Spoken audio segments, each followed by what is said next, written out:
ทักทายสวัสดีทุกคนเมื่อนี้สิมาถ่ายคลิปให้เบิ่งว่าตื่นเช้ามาเฮาเฮ็ดหยังแหน่ก่อนอื่นหมดแม่นมายกมาเพราะว่ามันแลน้ำก้นต้องเตาะต้องต่อยแต่ละมือหลังจากนั้นแล้วก็มาปัดกวาดใบไม้ที่มันหล่นมาผู้ใดมีเรือนมีซานอย่าหาปลูกเด้อกกขี้เหล็ก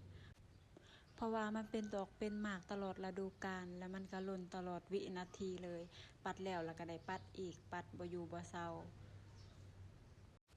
ปัดกวาดเดินบานแล้วก็มาทำความสะอาดโต๊ะตั้งมาเช็ดให้มันสะอาดเช็ดโต๊ะตั้งแล้วก็มาล้างจอกล้างบวงล้างถ้วยต้มน้ำกาแฟแต่บ่ได้ถ่ายคลิปให้เบิ่งเพราะว่าความจำเต็มหลังจากนั้นแล้วก็มาเฮ็ดมีให้หัวหน้ามาต้มมีให้หัวหน้ากินเลยเวียกตอนเช้าเฮาก็มาอาบน้ำทาแป้งแต่งตัวแล้วกินข้าว